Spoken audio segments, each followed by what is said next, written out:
Just since I've been here, we've had a few people that come in. When I first started, I had a few local residents who come in and bring items from their family or items from someone who they knew that lived here in the past. So we have a nice collection of clothing and just local things that people have used through the years. And we try to display as much of that as we can and as frequently as we can. So anybody who wants to bring something in, feel free to do so, and we'll see if we can get that on display.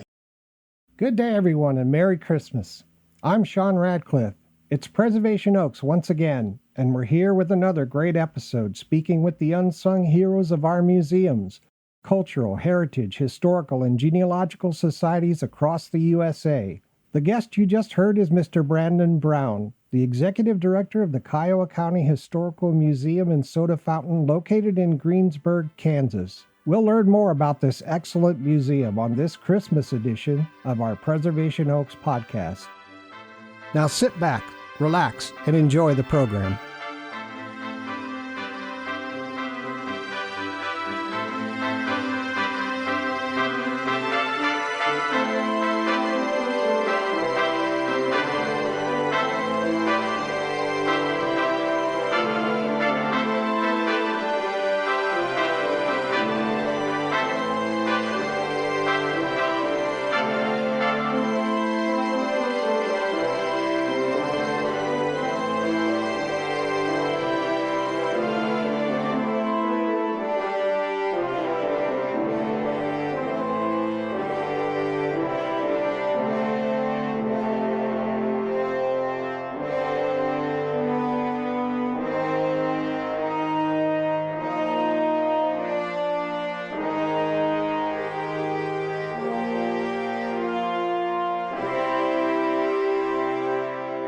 Thanks everybody so much for checking us out.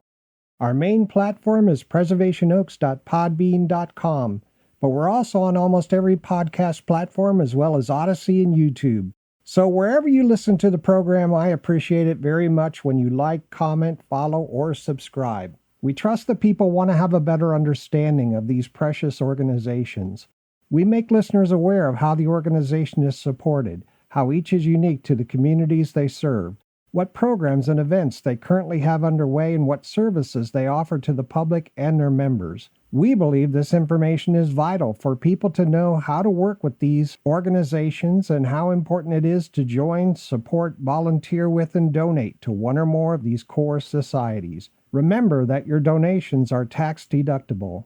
Each guest organization on Preservation Oaks brings with them a truly unique perspective around how they tell the story of their communities, how they continue to be relevant for the times in which we live, and what kinds of exhibits and volunteer opportunities they've created. This makes listening to each episode of the program interesting, fun, and diverse. If you're listening and you'd like to be a guest on the program, or if you have questions or comments about the program, spin off an email to preservationoaks@gmail.com. All right, that being said, let's get this show snapping. On December 1st, 1990, England was connected once again to mainland Europe for the first time since the Ice Age, as engineers digging a railway tunnel under the English Channel broke through the last rock layer. On December 13th, 1991, North and South Korea signed a treaty of reconciliation and non-aggression, which also formally ended the Korean War. That was in 1991, although actual fighting had ceased in 1953. On December 14, 1962, the Mariner 2 space probe sent back information from the planet Venus, the first information ever received from another planet. December 20th, 1699, Tsar Peter the Great changed the Russian New Year from September 1st to January 1st as part of his recognition of the Russian calendar. And on December 25th, that's Christmas Day, commemorating the birth of Jesus of Nazareth. Although the exact date of his birth is not known, it's been celebrated on December 25th by the Western Roman Catholic Church since 336 AD. So that means this Christmas marks the 1686th celebration of the worldwide holiday.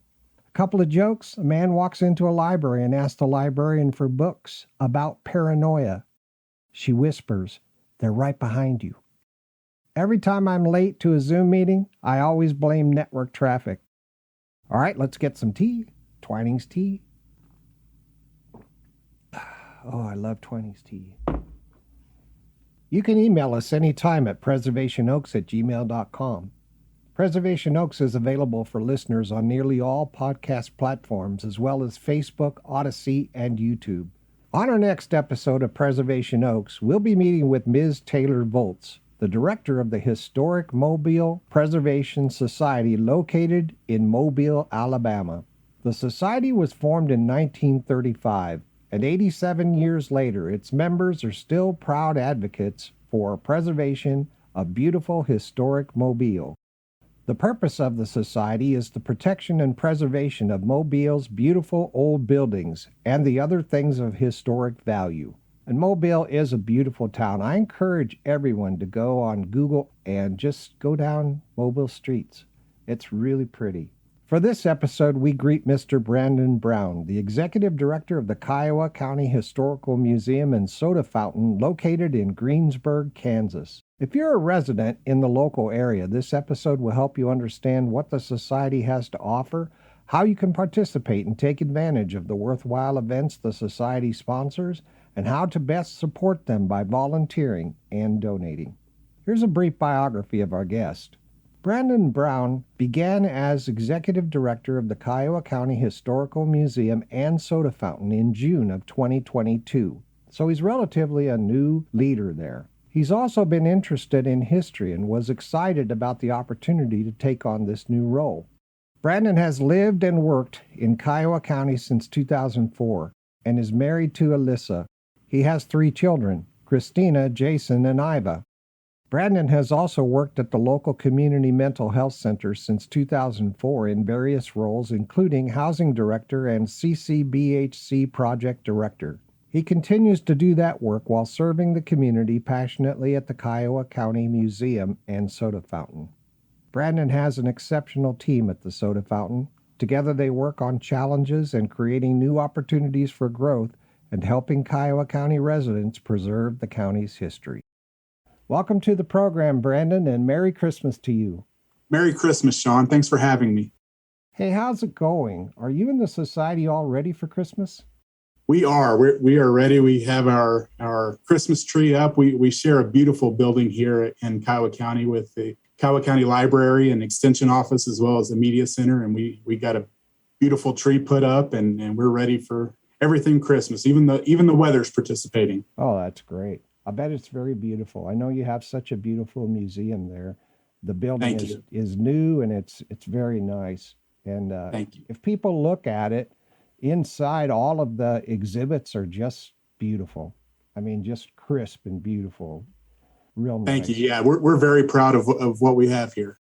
Now, I noticed in the town you've got something called the Big Well and Museum. And I was reading online that there's 8 wonders of Kansas defined, and the Big Well was voted number 1. What is the Big Well? The Big Well is the world's largest hand-dug well. It's here in Greensburg. It's about a block away from our building.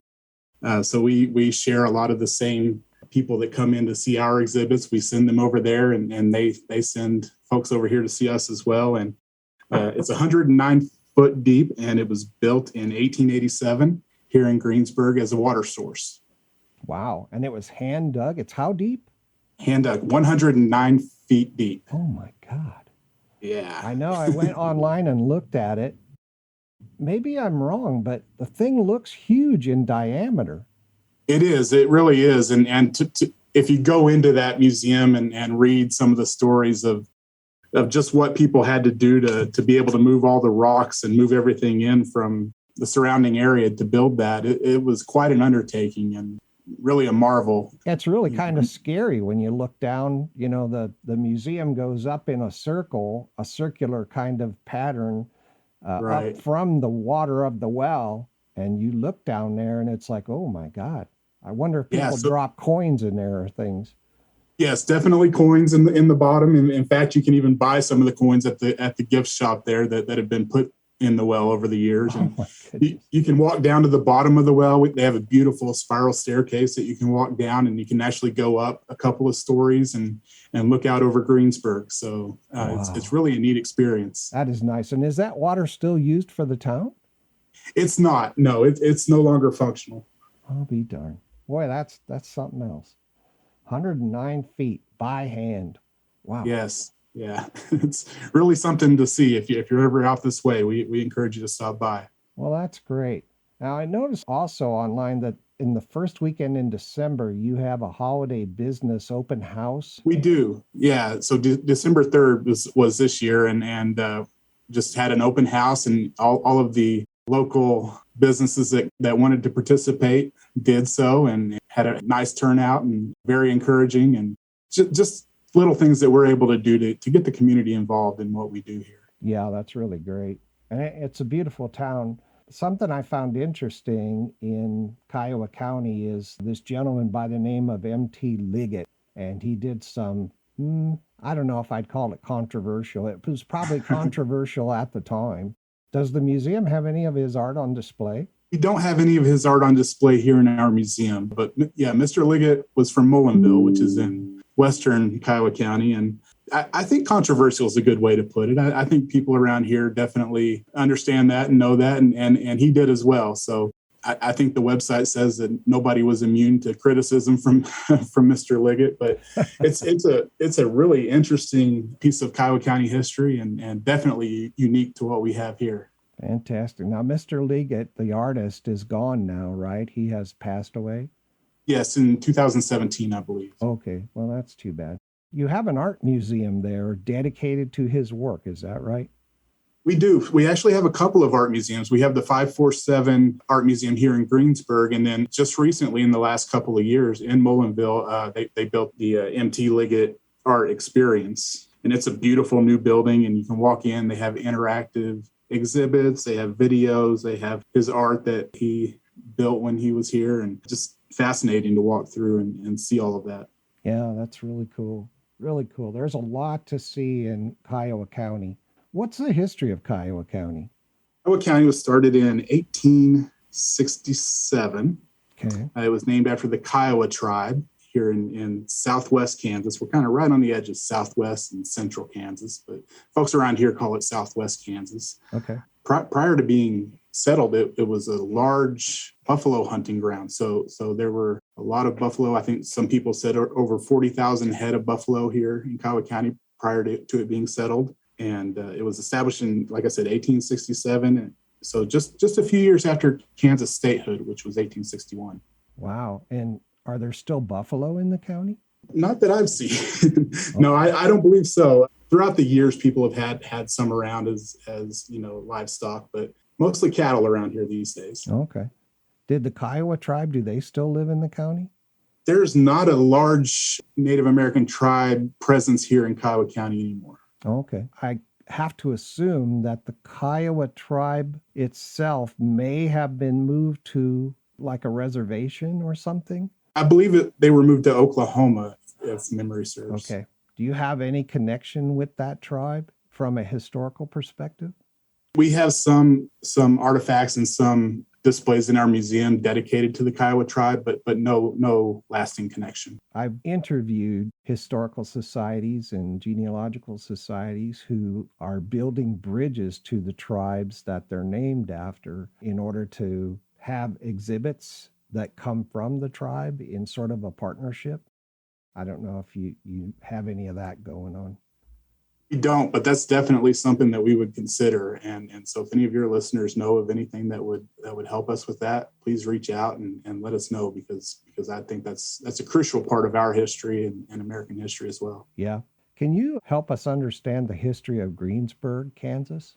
So Greensburg became a city in 1885 and incorporated in 1886. It was named after a man named Donald Cannonball Green, and he had built a stage line from Wichita out to western Kansas and down into Oklahoma. And so the city is actually named after Mr. Green, and he never got to live here, but he did represent this area for a while in the state legislature before he moved on. But his stagecoach was known for its speed. He tried to make it the fastest stagecoach in America, but they would switch out teams of horses every 10 or 15 miles and get people from Wichita, move people. They would move mail. They would move newspapers, just anything back then that needed to be moved. They would be the ones to do it. That was Cannonball Green? Yeah, his name was Donald Cannonball Green. Cannonball was a nickname. And they named the stage line after him. Wow. How do you get a name like that? Do you know? I think that was good marketing at the time. He wanted to be known for his speed in the stage line, like I said. And so I think it kind of went hand in hand with what he was trying to do, and just good public relations back then. That was marketing back in the 20th century. Absolutely. Wow. And what year was Greensburg started? Greensburg was it was founded in 1885 and incorporated as a city in 1886. Oh, okay. That was not as early as some places in Kansas, huh? It really wasn't. And even in Kiowa County, I believe there were a few other settlements prior to that, even in Kiowa County. Wow. Now, you have a nice new museum there, and I understand that there's a reason for that. Can you explain a little bit about May 4th, 2007? Absolutely. So May 4th, 2007, it was a Friday night, and just another night in Kansas. The tornado sirens would go off frequently, and not something that we took too seriously, but enough so that we would do what was required to take shelter and protect ourselves. But around here, you kind of get used to that. And so more of a nuisance at first than anything else, but it became very real very soon that there was a very large and destructive tornado headed right towards Greensburg, which is the county seat here. And everybody, was able to get to shelter who could. Yeah, so it was about a 1.8 mile wide tornado. Oh, my. And Greensburg itself is only about 2 miles wide. So it went right down the middle of town and devastated about 95% of all the structures in town were destroyed that night. Was anybody's lives lost? Yes. Unfortunately, that we did lose a few of our residents, both here and people who lived in surrounding areas. I grew up in central Illinois on a farm, and we had tornado season every year with the sirens, so I understand completely. We had a town named Canton, Illinois, where a tornado did the same exact thing, went right down Main Street and just wiped it out. Yeah, it's definitely amazing and not something you ever want to relive. And I do believe the town and the area has done a great job of using that to build on our identity and definitely back stronger than we were before. And, absolutely. And like you said, a lot of brand new things that are unique to us and that really don't exist in Western Kansas or anywhere else in the world for that matter. Now, I thought I read some articles on the internet about Greensburg. As you rebuilt from the tornado, you were going green. You were doing it in a way that's environmentally sound. That's right. Really from night one, I remember the time very well. And I remember the people in charge of planning at the time, the city manager, one of his earliest statements were that we're going to build back bigger and better and stronger. And we're going to do it in a way that's environmentally friendly, in a way that other people can look up to and model their cities and towns after. And so really from day one, we hit the ground running with that plan. And they've done a beautiful job of building back some of the businesses and buildings that are vital to what we do here and doing it in a way that's environmentally friendly. Well, it's the county seat as well, right? Yes, it is. Yeah. So the courthouse, did it get damaged? The courthouse took a lot of damage, but it's one of the very few buildings in town that is still standing. So withstood a lot of damage, but they've done a wonderful job of rebuilding it. They remodeled it, new windows, new floors, all of that good stuff. And so it's one of the original buildings that we had pre-tornado, one of only a few. Wow. And I noticed in many of the articles around the tornado of that night, people start using this terminology before tornado and after tornado. Before tornado and after tornado. Absolutely. It was a very defining moment in the history of Greensburg and in the history of Kiowa County. And, a lot of people around here see it as Greensburg before was a different place than Greensburg now. And it's different in a lot of ways. a lot of the same people that were here before are still here. And really, we know that the people and the stories that people tell are what makes the town a town. And we just like to say that we have some new stuff to show them as well. Well, the town is beautiful. You guys, Thank you. I'm sure, are still rebuilding in some aspect, but it's very beautiful. Absolutely. We're very proud of it. Brandon, can you please explain the history of the Kiowa County Historical Museum and the soda fountain? Absolutely. So the Kiowa County Museum was on Main Street in Greensburg pre-tornado, but in a different building than our soda fountain was. So we had an old-fashioned soda fountain. It was an old Hunter drug store. And so they had the soda fountain, they had the pharmacy in there, and they were on the same block, I believe, if memory serves me right, but not really combined together. So after the tornado, when they decided to rebuild, the people in charge at the time decided they were going to make the drugstore and the soda fountain the living history part of our museum. And it's really beautiful. Yeah. So they used a lot of the same, what they could salvage from the Hunter drug pre-tornado, they used to rebuild, like the soda fountain itself, the bar there. And it's just really beautiful to walk into, and to walk into our Commons building and to see that drugstore. And it's fully functional. So a big part of what we do here is run that. Floats, ice creams. We're doing pie now. We have a full coffee menu. So we encourage people to stop in and check out all the things to see around Kiowa County, and definitely stop in and get a treat from our old-fashioned soda fountain. Well, we talked a lot about Greensburg and Kiowa County, and I'd like to provide listeners with the contact information for the Kiowa County Historical Museum and Soda Fountain. You can reach them on the web at www.kchmsoda.org. They're also on Facebook. Just look for Kiowa County Historical Museum and Soda Fountain. Their address is 320 South Main Street, Suite 100, Greensburg, Kansas 67054. You can call them at 620-723-1125, and you can email them at kiowamuseumsodafountain@gmail.com. Is that all correct? Yes, it is. Okay. Thank you. Yep, you're welcome. Can you provide the audience with an overview of the communities you serve there in Kiowa County, the variety of your membership, and the mission and objectives of your society? Absolutely. So in addition to Greensburg, we have Haviland, which is about 10 miles to our east. And Haviland was founded in the 1880s and incorporated as a city in 1906. It was named after Laura Haviland, who was an abolitionist and an important figure in the Underground Railroad at the time. It was founded by a group of Quakers who were originally from Indiana. So they moved into Haviland, and the first post office was opened there in 1886. That's still pretty late for other places in Kansas, right? It really is. I think kind of in this area that was at the time, post Civil War, and that was the first town in the county? That was it was about the same time as Greensburg, I believe it was founded.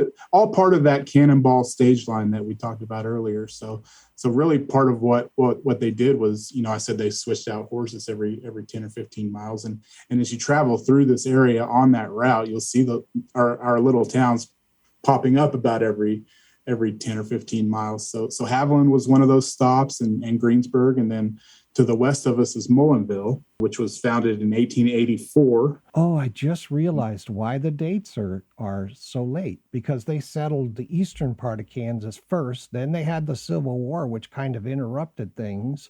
Absolutely. And then things started up again, and westerns, or in your case, southwestern Kansas, was settled after that.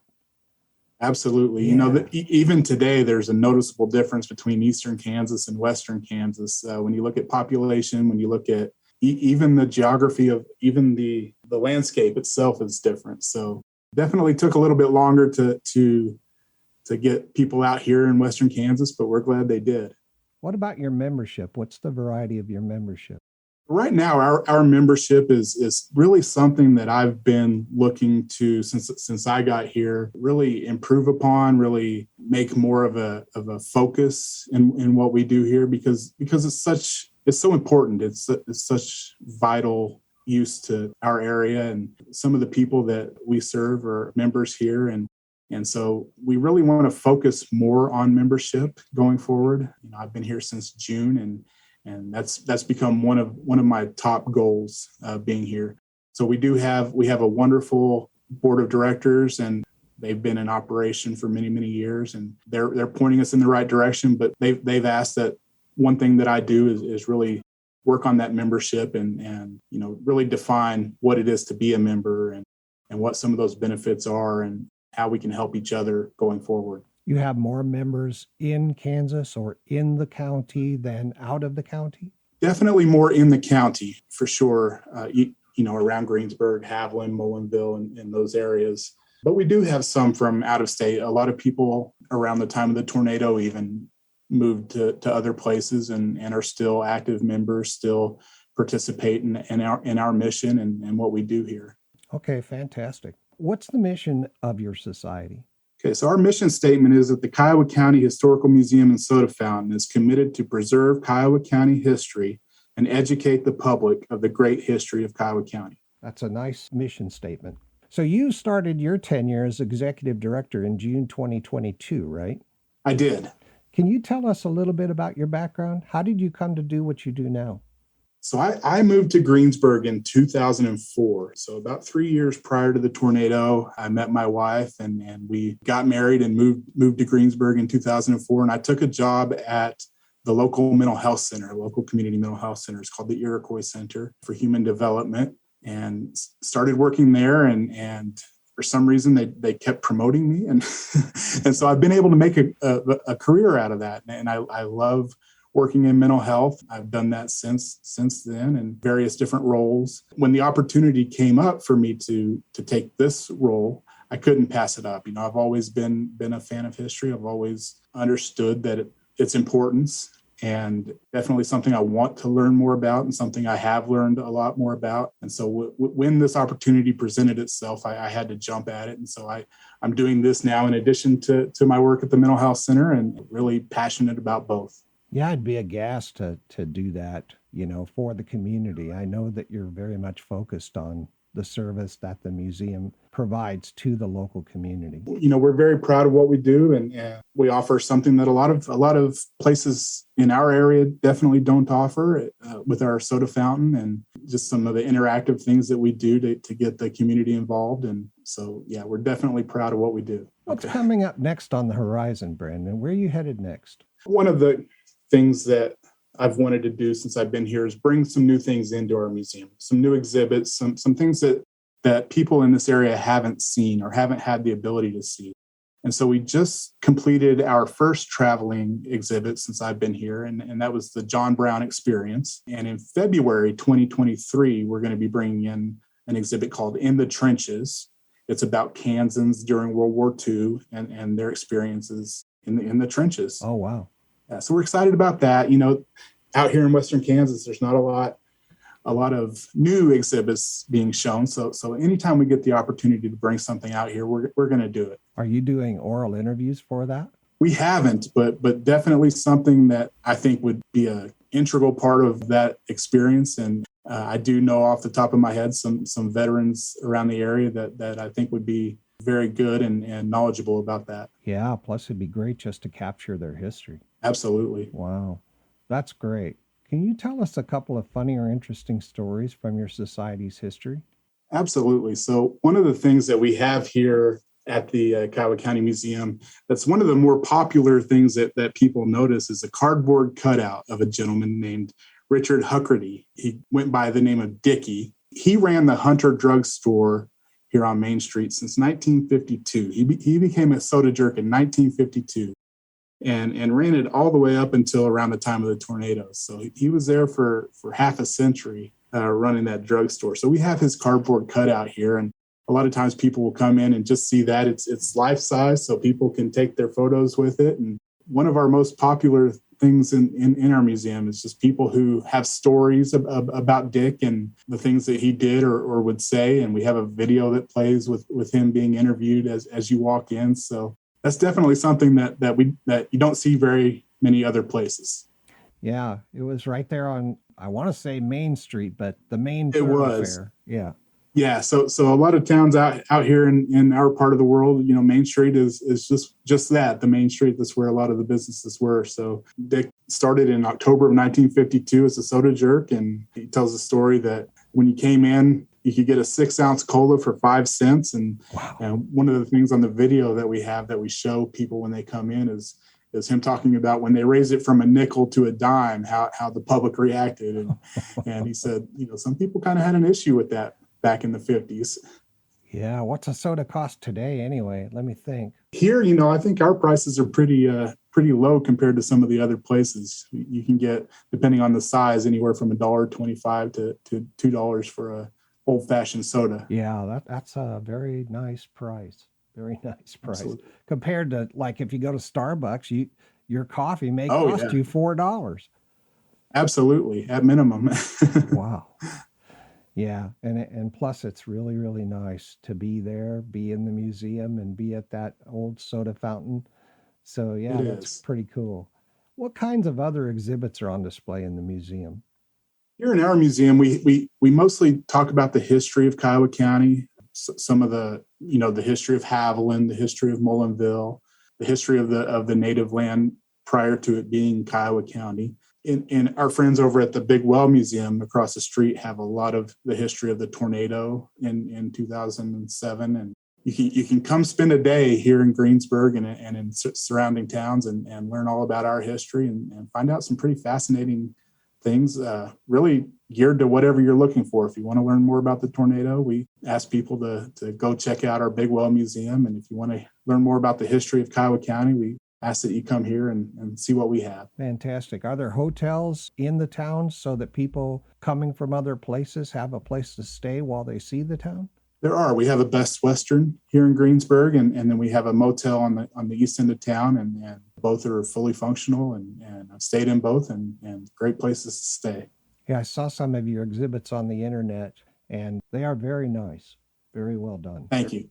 Do you have any collections exhibited anywhere else in the county? I don't have any collections of artifacts. One thing that we have that, again, is unique to us is our round barn, the From Bernie round barn. And it's over south of Mullinville. Mm-hmm. And it was built in 1912 and restored in 1995. It was built for draft horses in 1912. And so it didn't last very long because the draft horses kind of went out of style when people started building tractors and farming really changed out here. But it's a marvelous piece of architecture that you can walk into it. It's open. You just go in the door. They have really beautiful exhibits there that you can check out and read all about it. And some of the old farming equipment you can still go look at and touch and see how it works. So that's very cool. That's something that is part of our history and part of our society that we're very proud of here. And the museum cares for that site, right? Right. Yeah. So Phyllis Burney was the name of the lady who owned the barn. And in 1993, she gave the barn and 1 acre of land to the Kiowa County Historical Society. Nice. And we've been caring for it since. Now, why would you build a round barn? What would be the advantage of that? Do you know? Well, I believe the intention was they wanted to build a barn big enough to house about 28 draft horses. So it needed to be big and it needed to be able to withstand our winds and some of our severe weather out here in western Kansas. So being round, I think, would take some of the brunt of those winds away. And it's 16 sides. So it looks round. It's really it's like a double octagon. Oh, cool. So from the outside, it looks like a round barn, but it's really a 16-sided structure. I grew up in a farming community, and my first job in high school was working in a round barn, grooming horses, and they were boarded there. And the reason that the barn was round was that it had an arena in the middle where the training of those horses could take place. Yes, that makes sense, and I'm sure that's the same goal here. My understanding is that at the time that was really the way to do it out here. The way to build those structures, and that several of them were built, but ours is one of the few that remains standing and in good shape. Brandon, if you're building, it's new, and God forbid this should happen, But if your building were to catch fire, what things would you grab on your way out? What do you consider as the most important artifacts in the museum? Sean, that's a really good question, and I've given it a lot of thought. I think the simplest answer would be that we have a case in our museum that houses some donated possessions of servicemen and women from Kiowa County, some things like some war medals and some folded flags and items like that. And I think really those would be the things that I would grab from our museum. We know from experience that it's the people that live here that tell these stories that make our museum, and we'll always have those stories to tell, but some things just can't be replaced. And so I think that would be what I would spend my time grabbing. Okay. Thank you for that, Brandon. It's time for us to take a quick break for a few minutes. All right, listeners, we'll be right back after these important messages.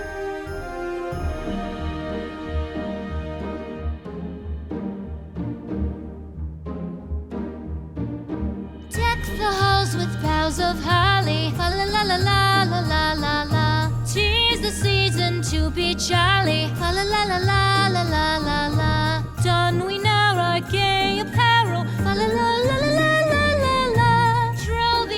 Yuletide carol, fa la la la la la la la.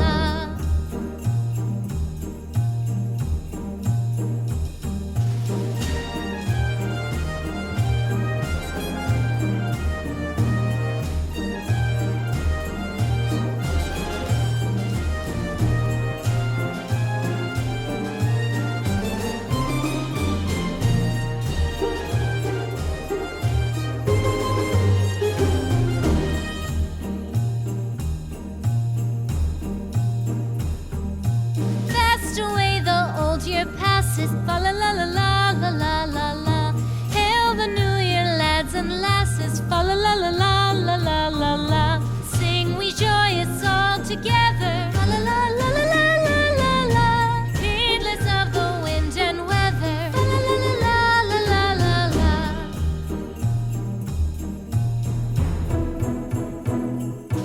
Deck the halls with boughs of holly, fa la la la la la la la la.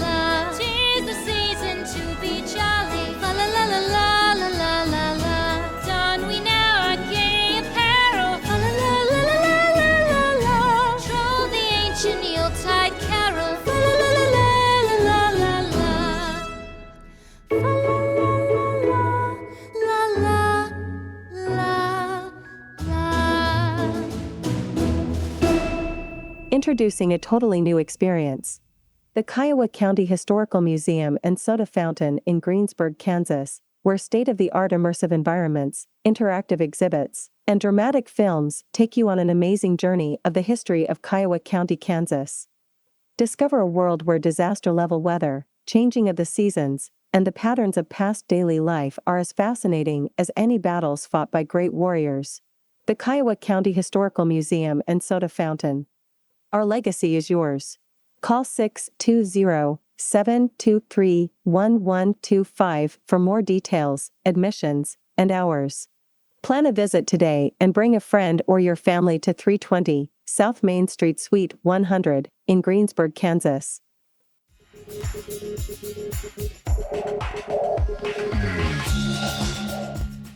It's time for Preservation Oaks Book Shorts. Book Shorts is a segment of the program where we quickly introduce listeners to authors and books which satisfy your love of history and genealogy, help you with your own research, and finally help you improve the depth and wisdom of your unique family story. On this installment of Book Shorts, we're very honored to be joined once again by author Robin R. Foster. This is Ms. Foster's second appearance on Book Shorts because she has a great new book entitled My Best Genealogy Tips, Finding Formerly Enslaved Ancestors. Ms. Robin R. Foster began her incredible spirit-led journey in genealogy in 1985. She was a family search missionary from 2007 to 2014 and was selected as Family Tree Magazine's Social Media Mavericks 40 to Follow in 2014. She's a co-founder and owner of Genealogy Just Ask LLC at www.genealogyjustask.com. Robin is a member of the South Carolina Genealogical Society Columbia chapter, a member of Anson County Historical Society in Wadesboro, North Carolina, and served as a volunteer at the Lawrence Local History and Genealogy Room of the Greenwood County Library, and also served as the Greenwood, South Carolina Family History Center Director. Robin has extensive experience helping others and speaking to groups about genealogical research in the southern United States and naturalizations. She has a great new book entitled My Best Genealogy Tips: Finding Formerly Enslaved Ancestors. Listeners, I hope you'll jot down a note to self to go and get yourself a copy. Please join me in welcoming Ms. Robin R. Foster to discuss her book, My Best Genealogy Tips: Finding Formerly Enslaved Ancestors. Robin, welcome back to Book Shorts. It's lovely to have you join us again. Thank you. I'm glad to be here. Can you give us an overview of your book, My Best Genealogy Tips: Finding Formerly Enslaved Ancestors? Sure. I go through methodically giving the records that document the formerly enslaved and the enslaver. The places that are covered are Alabama, Louisiana, Mississippi, North Carolina, and South Carolina. Some of the records that I use are death records, which are the death certificates, newspapers, the 1870 and 1880 census, land records, historical cemeteries, church records, voting records, oral history, and many others. What makes this book so helpful is that I use my family with the record. They can read the book and see what records I use. Then they can go over to the group and get more records. That's great. Thank you very much for that. Why did you write this book? Well, I wrote my genealogy tips, Finding Formerly Enslaved Ancestors, so that I would teach the descendants of the formerly enslaved and the enslaver. I formed a group also where I give out the exact records that their ancestor lived in. That means whatever state the enslaved or the enslaver lived. That, to me, is the most common problem, not knowing the records. Right. Yeah, that makes sense. Where's the best place for someone to get a copy of the book? My genealogy tips, Finding Formerly Enslaved Ancestors, is available on Amazon. Or they can go to genealogyjustask.com, which is genealogyjustask.com. Okay, fantastic. Can people get a signed copy of the book? Yes, it's kind of hard, but if they follow me on Facebook, LinkedIn, or Instagram, they will see when I'm presenting in their location. Also, I've had people mail me a copy of their book, and that works too. Thank you very much. Robin, thank you for sharing your experiences and helping others with your excellent books. Oh, and thank you for being a guest on Book Shorts. You're welcome. You come back anytime. Okay, bye-bye. Bye-bye. Listeners, pick up a copy of this excellent book, My Best Genealogy Tips: Finding Formerly Enslaved Ancestors. In this book, Ms. Robin R. Foster takes the reader on her personal journey to find her formerly enslaved ancestors. She opens her heart and relates her story of perseverance, curiosity, and determination, which led to her success. Along the way, she imparts her learned wisdom to both encourage readers not to give up, but also know where to look. This is a book for people to immediately make progress, to be led by the evidence, and to be thorough and steadfast in their research habits. This is a book based on firsthand knowledge and experience. This is a good resource for anyone researching formerly enslaved ancestors or ancestors in general. Well worth a read and use as a reference. It has real-world practical guidelines and directions to move your family history research forward. Oh, and by the way, Robin Foster has a new book that is coming out in the November-December time frame this year, and it's called My Best Genealogy Tips: It's Time to Start. It leads the reader through basic genealogy, how to get started. Okay, so that'll be great, and hopefully Robin will come back to talk about that book. Anyway, thanks again for listening. See you all next time on another segment of Book Shorts.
Welcome back to Preservation Oaks. I'm your host, Sean Thomas Radcliff, and we're here today with Mr. Brandon Brown, the Executive Director of the Kiowa County Historical Museum and Soda Fountain, located in Greensburg, Kansas. Let's pick up where we left off. Welcome back, Brandon.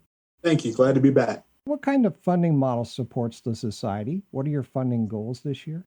So we are funded predominantly by our county commissioners. So we're very thankful for the funds that they're able to give to us. And that's really what keeps us going and keeps our mission alive.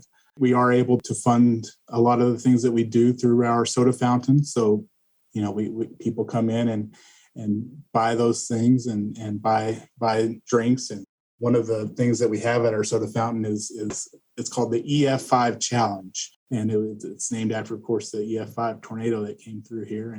And it's 15 scoops of ice cream in a large bowl. And we encourage people to come in. If you want to take the challenge, you're welcome to. And if you can eat that in 30 minutes with all the toppings on it, then it's yours for free. And you get your picture on the wall and you get a T-shirt, actually get one of the bowls that we make them in, you can take home as kind of an award. But, but that's something that we have here. So we try to do things to involve the public, involve the community in our soda fountain. We try to host events when we can. We had a guest speaker in a few weeks ago who talked about the Dockham drugstore sit-in over in Wichita from the 1960s. And so we definitely try to involve the community as much as we can. We work with our county library, and as kids finish a book, they'll get a coupon for $1 off of an ice cream cone or something like that. Oh, that's very nice. Oh, that's great. Now, how many people have tried the 15 scoops of ice cream challenge, and how many people have won? We have on our wall, we have pictures, and I believe there's 7 or 8 people in the history of the EF5 challenge that have completed it, and their photos are up on the wall. And then next to that, we have the victims, and that's the folks who haven't completed it.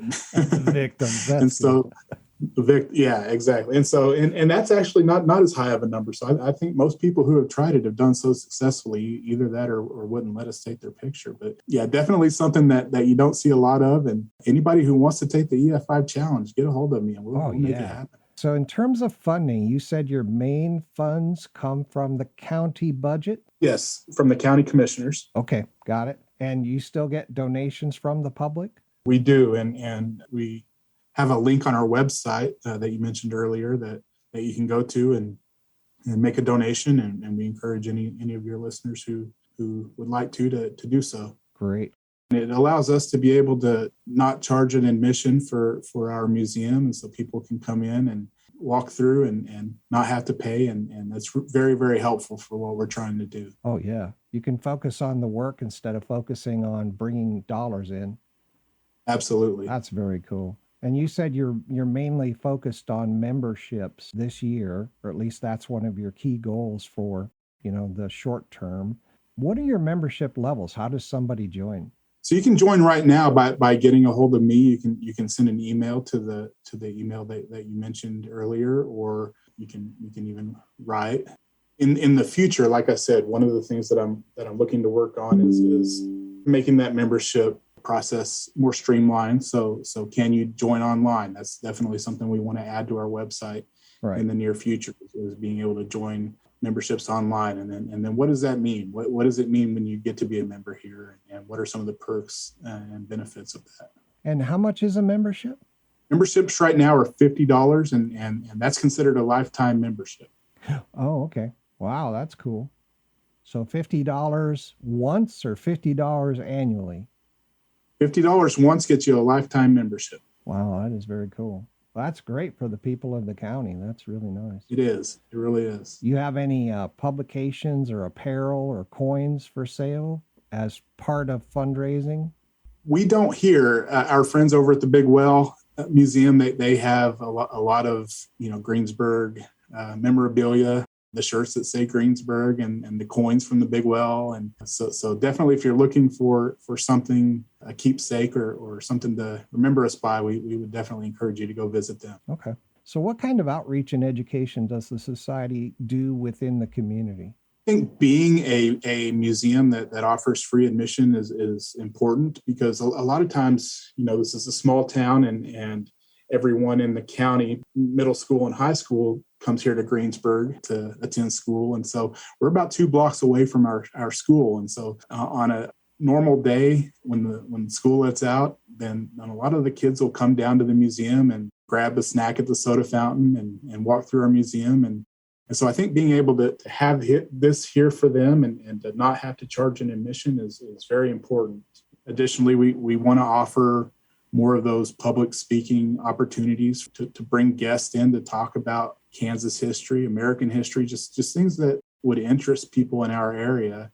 You have a schedule of those that people can look at so they can plan a visit?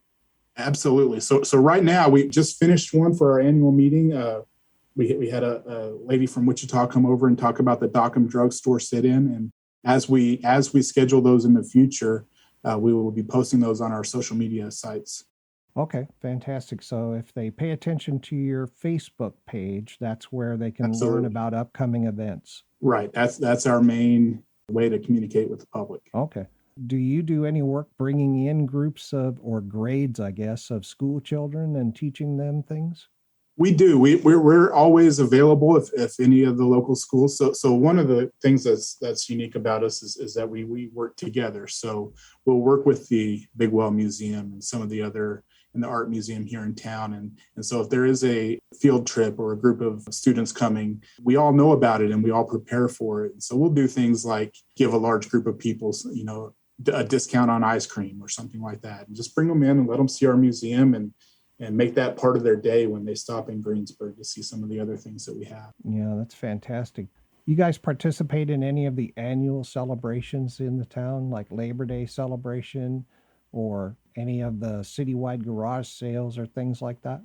We do. We just had our Christmas open house a few weeks ago here. And one of the things that is big around Kiowa County is our Memorial Day. We have a rodeo. We have usually a group of people come in and we do citywide garage sales and just try to make the most of it. So we like to stay open. We like to come up with deals to get people in our doors to, maybe a scoop of ice cream for $1 or something like that. We do monthly deals to help get people in and take advantage of those folks who normally wouldn't come to Greensburg, but they're here for another event and we want to get them in to see what we have to offer. So I imagine in your museum you have a number of artifacts and well-explained artifacts or well-curated artifacts. How long does it take to tour? Is the museum on 2 floors or 1 floor? Or how long does it take to tour it?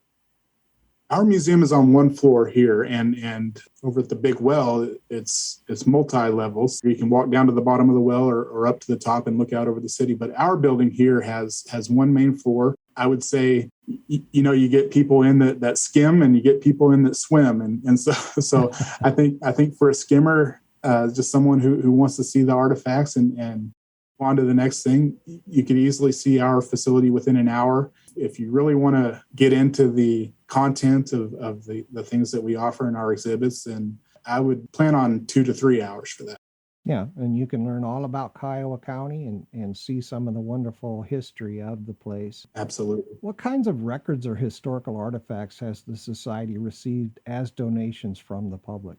Just since I've been here, we've had a few people that come in. When I first started, I had a few local residents who would come in and bring items from their family or items from someone who they knew that lived here in the past. So we have a nice collection of clothing and just local things that people have used through the years. And we try to display as much of that as we can and as frequently as we can. So anybody who wants to bring something in, feel free to do so, and we'll see if we can get that on display.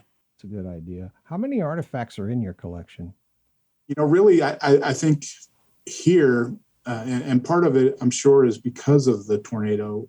Our museum probably doesn't have as many artifacts as some of the other museums in our area, county history museums. A lot of what we have here are exhibits just designed with information about the founding of our towns and the history and some of the things related to the tornado. So I would say in the grand scheme of things, probably not as many artifacts as some of the other museums, but definitely we do have a few. So some pretty neat things, like I mentioned when you asked about the fire, some pretty neat things that people have donated over the years. I think you already mentioned that your society will be doing oral interviews sometime in the future. At least you have plans for that.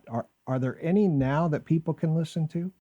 We do have a video of when you walk into our museum. You can watch. It's about a 15-minute video. It talks about the history of Kiowa County. It has an interview with Mr. Huckerty that ran the drugstore. And so he gets to talk about some of his experiences working here for as many years as he did. And so definitely something that we look to expand in the future. Okay. Now, I imagine that your museum, like many, your historical society runs on volunteers, good people who in the community want to volunteer their time and help the society. What kinds of opportunities does the society have for members and the public? We could always use help from members of the public if someone is a good carpenter or somebody, even if they just have information about some of the exhibits. I want to hear from people. I want people to come in and give that personal touch about things. And one of the things that I've noticed since I've been here is just people who take time out of their day to come in and just talk about different things around the building and talk about, just tell me stories of things that I would never know if they weren't there to tell me. So as far as volunteering goes, we don't have a lot to offer, but we definitely welcome the public to come in. And like I said, I love to meet with people and hear the stories from the past. Okay. So pretty much, you've got a new building, so you don't have architectural issues or roof issues Right. or things like that. Right. You've got pretty new exhibits in the museum. I imagine that, and maybe I'm just dreaming, but I imagine that prior to the tornado, the Historical Society had a building and it was destroyed by the tornado. Is that correct? Yes. So we had the Kiowa County Museum pre-tornado, and it was also on Main Street, and it was destroyed. And unfortunately, a lot of the artifacts and things that we had at the time were destroyed as well. What could be salvaged was, and we still have some of that on display, and we're very proud of that. Do you have any record available for the public of what was lost in case they have one sitting in their basement? My knowledge, Sean, we don't, but if somebody does have something and does have a question, I may not be the person to ask, but I can certainly find someone who does know that information. Yeah. You should make that public, I think. Here's what we lost. We lost this Absolutely. old artifact. Do you have one? Is there another one in the county that we can, now that we have a more secure facility? I assume your facility now was built to withstand an F5? I don't know the details as far as what it could withstand, but like you mentioned earlier, it was housed in what's called the Kiowa County Commons. And so we share this space with our county library and the K-State Extension Office and the Kiowa County Media Center, which is a great resource that we use quite frequently around here. So we share this space, and it's a beautiful building, and it's built to the standards of being environmentally friendly and all the standards that were set at the time after the tornado, that when Greensburg decided to build back in a green and environmentally sustainable way. Yeah. Okay. So you're in Kiowa County, Kansas, and you represent the county. There are other museums, other organizations in the county, I'm sure, both from a historical and a genealogical perspective. How do you interface with those other societies? That's a good question. So here locally, we have a tourism board, which I'm honored to serve on. So we really work together. We understand that when somebody comes to our area, we want to give them the best bang for their buck. We want to make their time worth it to come out here and see Kiowa County, and so that includes things like the Big Well and the Round Barn over in Mullinville, and the Haviland Heritage Museum, which is over in Haviland to the east of us. So we understand that people come here and we want to just bombard them with the history of Kiowa County and the neat things that you can see when you come out here. So we do a great job of working together in those things and saying, okay, there's going to be a community event on this day. What are some things that we can do to include everybody in this so that everybody can see what they want to see when you come here. Yeah. Do you have like a county fair, and do you have a booth at the county fair? We do have a county fair in June of each year, and at least since I've been around, we haven't participated. But I'd like to have a booth and open up that membership and say, hey, come on in. This is what we have to offer.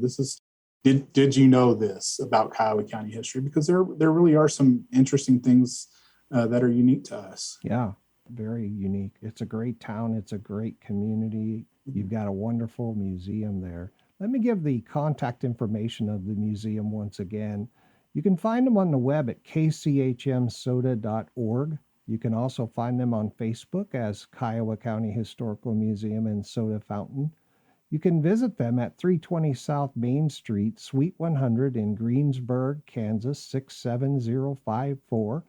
You can call at 620-723-1125. And you can email them at kiowamuseumsodafountain@gmail.com. You've got a nice website. I know it's real nice, but you also mentioned that you're enhancing that as you go forward. What kinds of things can people do? You mentioned a link that they can donate, so that's great right from the website. Can they become a member via the website? Absolutely. So right now that's not an option, but it's something. I mentioned our friends over at the Kiowa County Media Center. They help us with that website and host that for us. So definitely something that I would like to see in my time here going forward that we offer, so that people who can't always make it out here or don't feel like mailing us something or emailing can hop on the website, become a member, and still be able to access those benefits.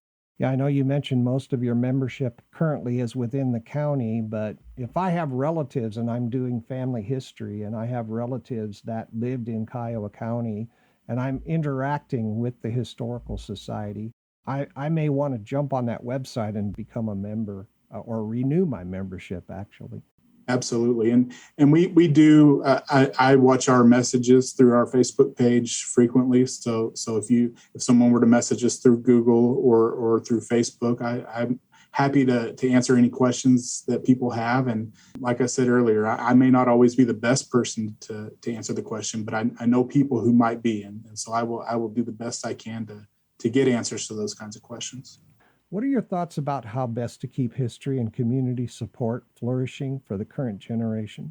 I think being able to offer the things that we offer at no cost is crucial. Kids can come in here and hang out and spend time at the end of the day and be able to grab an ice cream cone for $1 or something like that and look at our museum at no cost. So I think just being able to keep costs down, and part of that comes from donations and from our county commissioner. So it's important that everybody understands the need for those things so that we can keep going the way we are. So why is the society important to the community? What makes your society different or unique from others? Living history part of what we do is very unique. To be able to come in and interact with our staff. I have a wonderful staff here that works at our soda fountain, and they're very knowledgeable and help me remember the things that need to be remembered to be able to run that. So that's not something you get in a lot of other places. So you can come in and see a big part of Kiowa County history and experience something that you wouldn't get to experience in other places. So in addition to our museum, we run a fully functional soda fountain, and that takes staff. If you've got kids coming in, here's an important question. Do you have a jukebox? We do not. No, we play our own music. Unfortunately, we don't have a jukebox, but we try to keep up with some of the trends that are going on, whether it's Christmas time or whatever time of year it is and what people want to hear. But we don't have a jukebox. Love to have a jukebox. And the kids would be able to push the buttons and learn. Is there any other information, Brandon, or any message you'd like the community or members to know about? I just want to reiterate that we are a very unique place to be in Southwest Kansas. There are beautiful things to see out here, and if you don't go looking for them, you won't see them. And so That's why we're here. We're here to inform people of the things that we do. And if you're ever in our area and you want to take some time to come visit us, we'd love to have you. Fantastic. Thank you. Reflecting just a bit, how do you think your members, the volunteers, the community view you and the society in terms of benefit and value? No, I hope, Sean, that the community will stay with us and watch what we do going forward. I'm excited about what we're going to offer in the future, whether it be traveling exhibits or different things in the soda fountain or getting out in the community. One of the things that I was asked when I was brought in here was to use some creativity to do things in a different way. And so we're going to do that. So watch our Facebook page, watch our website and watch for those things and really see how that membership evolves in the coming months and years, because we're excited about it. Yeah, I'm excited for you. You've got so much going for you. I can't imagine a scenario where your membership wouldn't grow based upon your efforts. There's just so much value there. It's amazing. Absolutely. And it's important to me and it's important to the board and definitely something that we're looking forward to. Brandon Brown, I want to thank you so much for spending time with us today and tell you Merry Christmas. It's been such a pleasure learning about the challenges and the resiliency of the people of Kiowa County, Kansas. I'm really glad to meet you. In Kiowa County, you all have a very beautiful museum there, and the soda fountain is really unique and is really a great thing to refresh your visitors and help them assimilate what you have to say. So thank you very much. Thank you, Sean, for the opportunity, and Merry Christmas to you and to all of your listeners. And I'd just like to say anyone is welcome here at any time and reach out. And if you have any ideas or if you have any, something that might have worked for you in the past, we would love to know those things, because it really takes a community. And sometimes that's more than just what's in your area. Sometimes that could be just the people that are like-minded. And so we're very thankful for the opportunity and glad that you were able to have us on. Thank you for being here. And with that, we'll end our time with our guest, Brandon Brown, the Executive Director of the Kiowa County Historical Museum and Soda Fountain, located in Greensburg, Kansas. Listeners, please stay tuned for my comments and wrap-up, which is coming up next.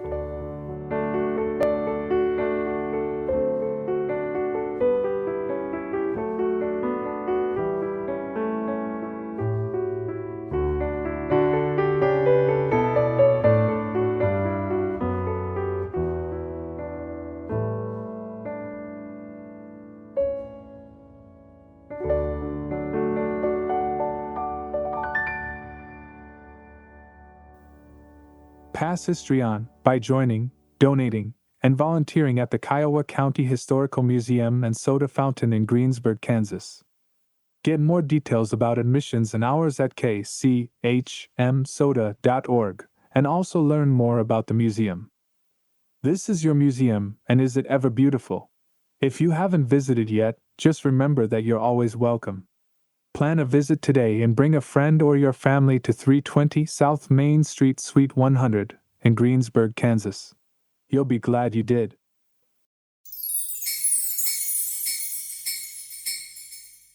Hola, si es nuevo en los Estados Unidos o es de ascendencia hispana, querrá ser voluntario y apoyar a su sociedad histórica o genealógica local. ¿Por qué? Porque ahora eres parte del tejido de Estados Unidos, y estas sociedades quieren ayudar a contar tu historia familiar y tu historia. Si desea que su cultura se conserve como parte de nuestra historia estadounidense, eche un vistazo a su área y conéctese con su sociedad local. Estarás contento de haberlo hecho. Gracias.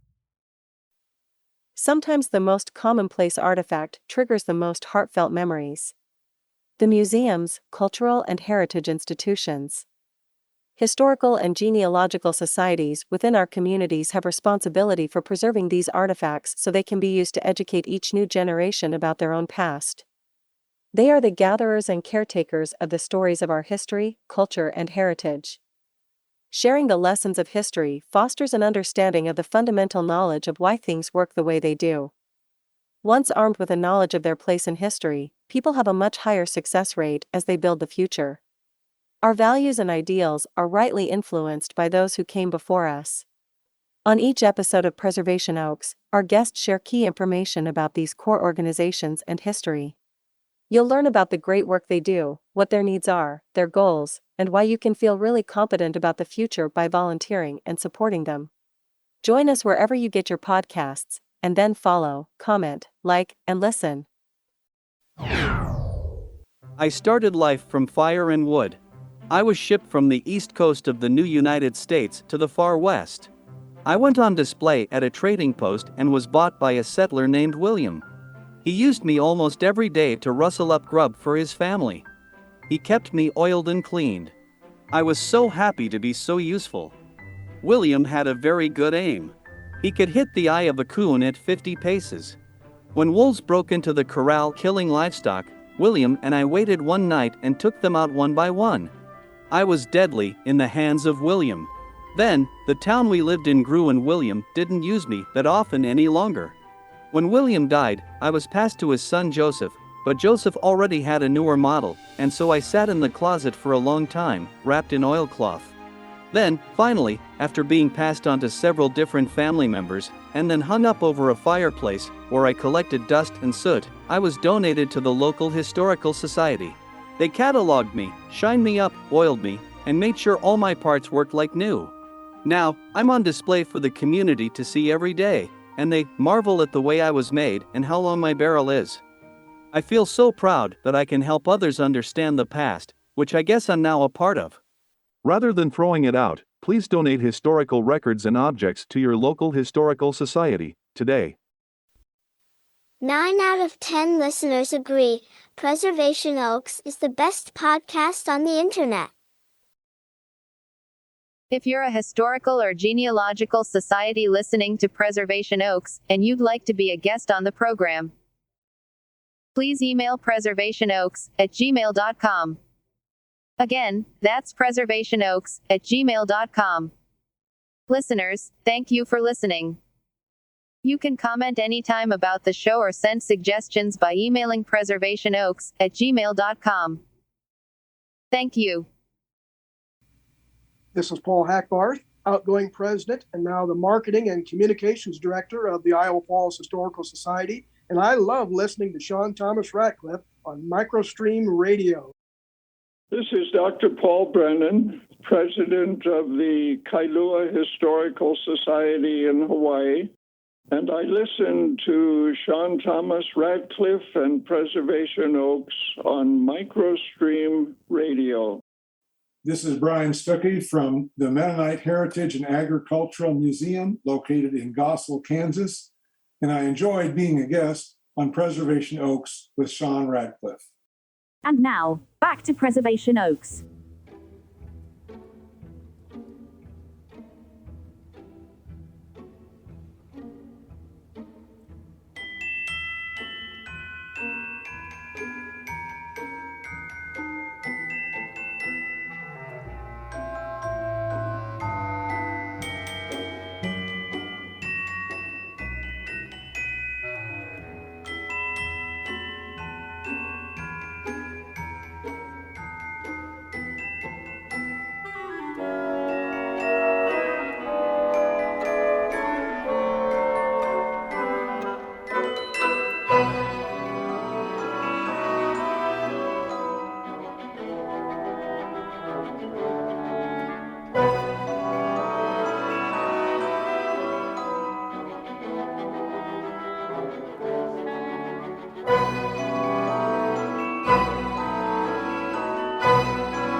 Welcome back.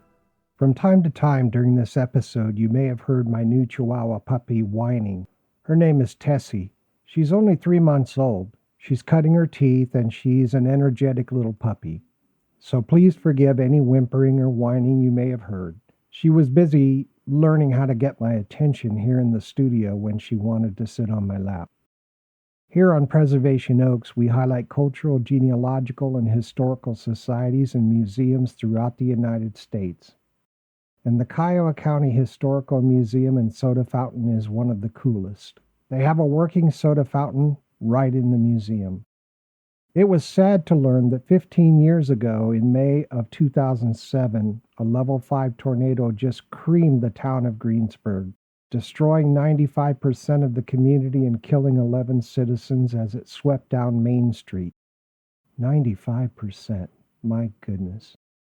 Kiowa County had to refurbish the county courthouse with new windows and a new floor as a result. And now it and the businesses that were rebuilt are new and have great new spaces for visitors to shop and to provide entertainment. I didn't read this anywhere, but I'd bet the town is still recovering 15 years on. And on this Christmas, I hope you'll join with me to wish them all the best. I hope the town and the county rebound with more tourists, families, and businesses relocating to the county than ever in 2023. You folks in Kansas, in Kiowa County, and in Greensburg can be very proud of the work that's been done to recover, that's for sure. Brandon said the museum is all decked out for Christmas. They have their tree up and everything. I wonder if they sell Kiowa County Historical Museum Christmas ornaments. I forgot to ask that. The population of Kiowa County should be very pleased about your historical museum. It's new, having been built after 2007. It gives the county a place to recover after the destruction of Greensburg. There's no admission at the museum, so you can come anytime with your family at no charge. That's really nice. The soda fountain is a great place for anybody to enjoy, but especially youngsters can come after school to socialize, have an inexpensive treat, and to be safe in this community-owned space right near the library. I have a lot of respect for Mr. Brandon Brown, the executive director. He most certainly has the qualities needed to be successful.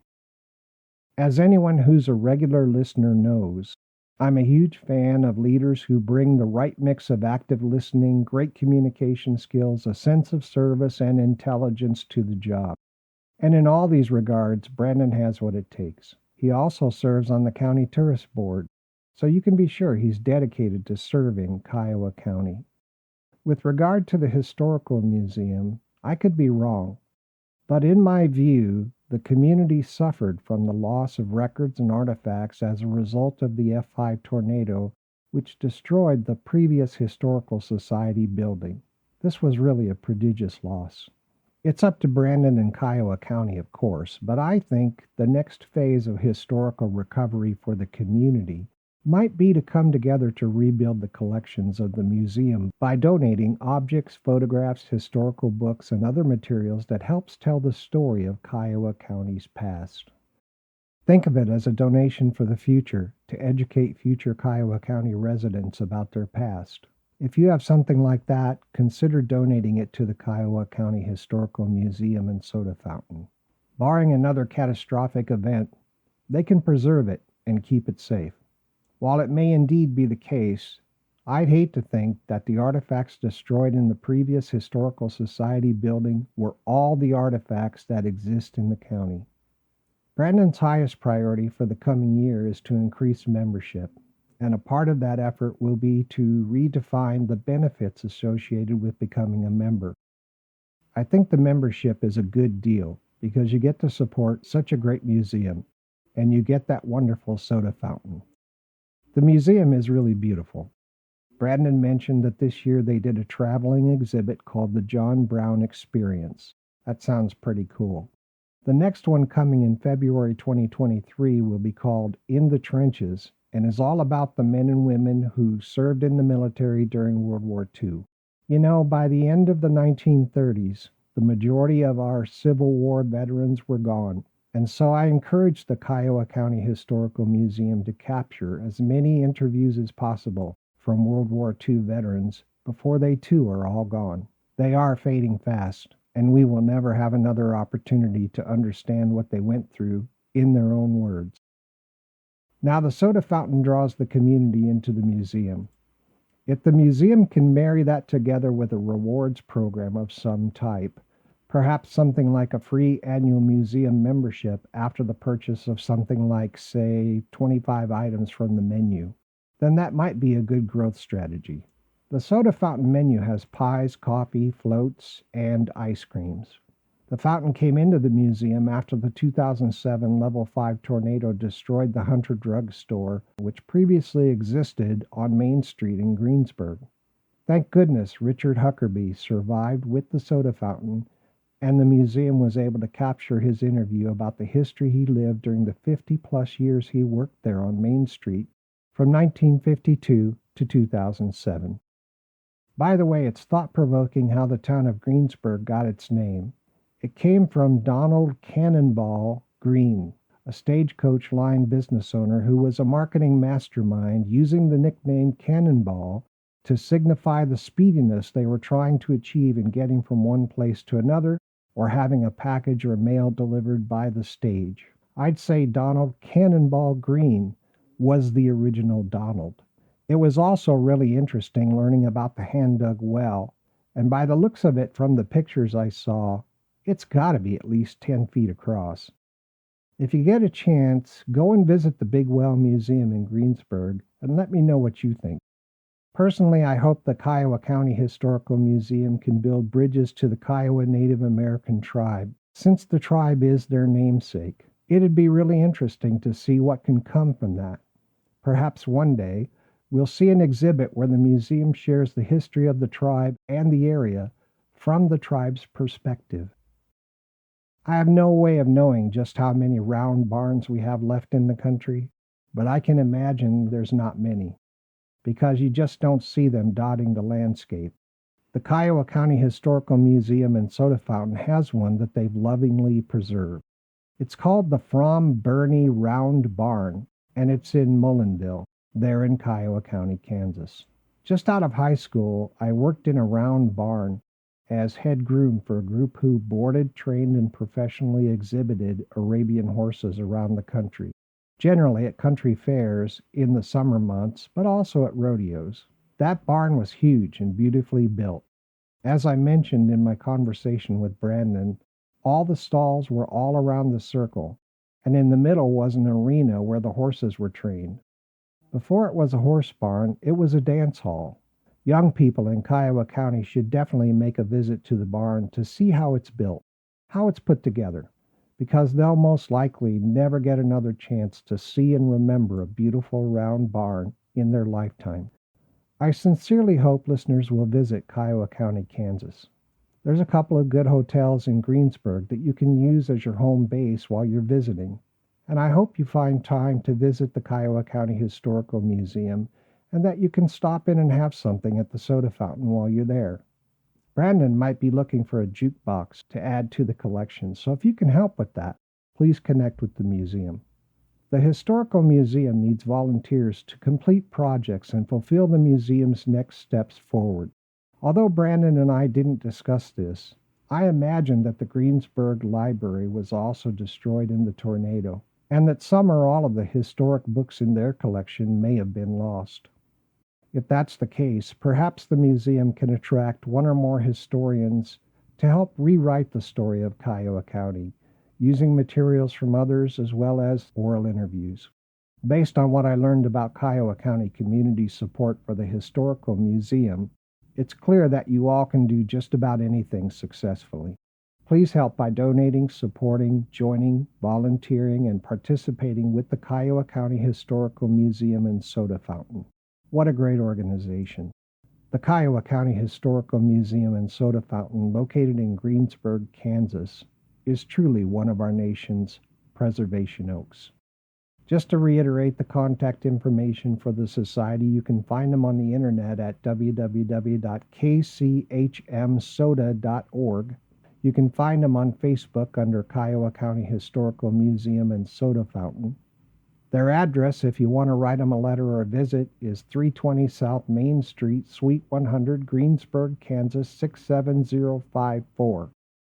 You can call them at 620-723-1125. And you can email them at kiowamuseumsodafountain@gmail.com. If questions occur to you and you'd like more information, please connect with the museum via the contact information provided in this program. If you're a listener in the area the museum serves and you're not already a member, please consider joining and supporting them. I hope everybody enjoyed this episode and that this information helps listeners understand how valuable the museum is to the community and what kinds of excellent services they have to offer to their members and the public. Okay, that's a wrap for this episode.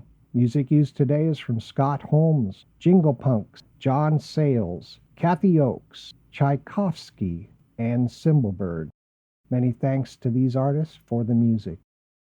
Microstream Radio is a registered trademark. You can visit us at www.microstreamradio.com.